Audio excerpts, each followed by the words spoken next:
Hi friends, welcome to Diya Samayal.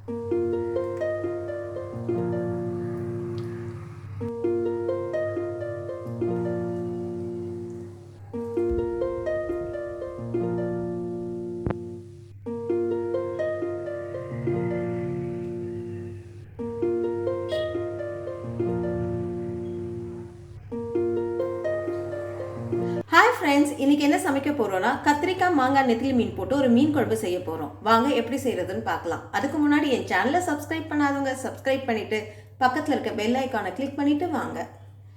கடாய் நல்லா சூடான பிறகு 3 டேபிள் ஸ்பூன்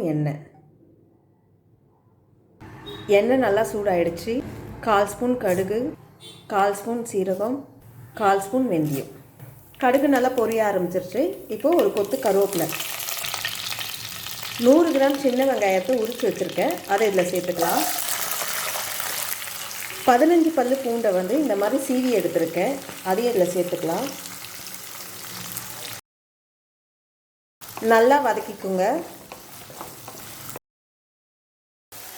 வெங்காயமும் பூண்டும் நல்லா வதங்கிடுச்சு. இப்போ இதில் 2 மீடியம் சைஸ் தக்காளியை கட் பண்ணி எடுத்துருக்கேன், அதையும் இதில் சேர்த்துக்கலாம். நல்லா கிளறி விடுங்க. தக்காளி மசிற அளவுக்கு நல்லா வதக்கி விடணும். தக்காளி நல்லா வதங்கிடுச்சு. இப்போ இதில் நம்ம காரத்தை சேர்த்துக்கலாம். 4 ஸ்பூனு வெறும் மிளகா பொடி, 5 ஸ்பூன் தனியா பொடி,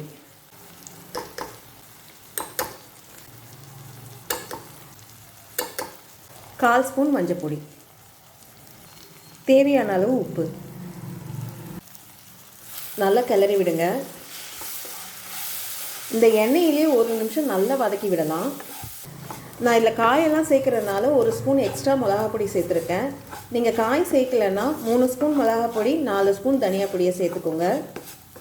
இந்த எண்ணெயிலே 1 நிமிஷம் நல்லா வதக்கி விட்டாச்சு. இப்போ இதில் காய் சேர்த்துக்கலாம். ஒரு 4 கத்திரிக்காவை கட் பண்ணி தண்ணியில் போட்டு வச்சுருக்கேன், இதை நான் இதில் சேர்த்துக்கிறேன். இது ஆப்ஷனல் தான், உங்களுக்கு தேவைப்பட்டால் சேர்த்துக்கோங்க, இல்லைனா வேண்டாம். ஒரு மீடியம் சைஸ் மாங்காவை கட் பண்ணி எடுத்துருக்கேன், அதையும் இதில் சேர்த்துக்கலாம். நல்லா கிளறி விடுங்க.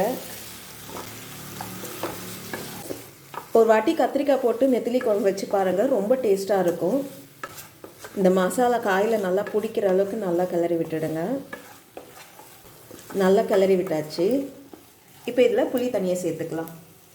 நான் ஒரு எலுமிச்சைப்பழ அளவுக்கு புளியை நல்லா கரைச்சி எடுத்துருக்கேன். உங்களுக்கு மாங்காய் ரொம்ப புளிப்பாக இருந்துச்சுன்னா நீங்கள் அரை எலுமிச்சைப்பழ சைஸுக்கு புளியை எடுத்து கரைச்சி எடுத்துக்கோங்க. அதே மாதிரி கருப்பு புளியை யூஸ் பண்ணுங்கள், அதுதான் மீன் குழம்புக்கு நல்ல டேஸ்ட்டை கொடுக்கும். புளி தண்ணியை ஊற்றி நல்லா கிளறி விடுங்க.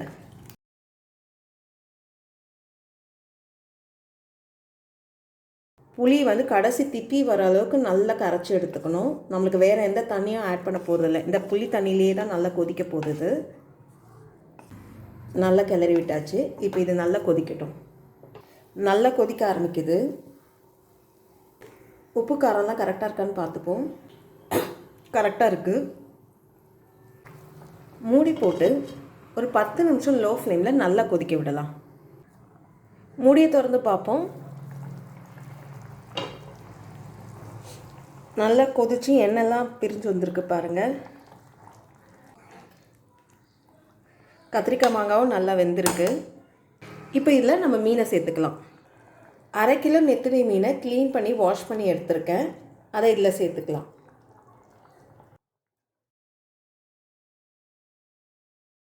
மீன் போட்டு நல்லா கிளறி விடுங்க.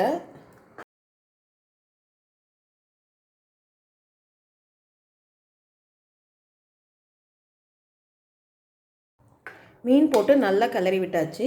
இப்போ ஒரு 2 நிமிஷம் நல்லா கொதிக்கட்டும். 2 நிமிஷம் நல்லா கொதிக்க விட்டாச்சு. இதை பாருங்கள், எண்ணெய்லாம் நல்லா பிரிஞ்சு வந்திருக்கு பாருங்கள். இப்போ அடுப்பு ஆஃப் பண்ணிவிடுங்க. கொஞ்சோண்டு கொத்தமல்லி போட்டு ஒரு கலரி விட்டுருங்க.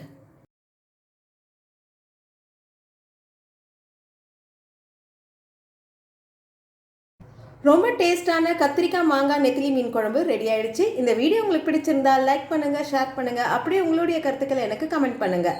இது வரைக்கும் என் சேனலை சப்ஸ்கிரைப் பண்ணாதவங்க சப்ஸ்கிரைப் பண்ணிவிட்டு பக்கத்தில் இருக்க பெல் ஐக்கானை கிளிக் பண்ணிவிட்டு ஆல்ன்ற பட்டனை ப்ரெஸ் பண்ணுங்கள்.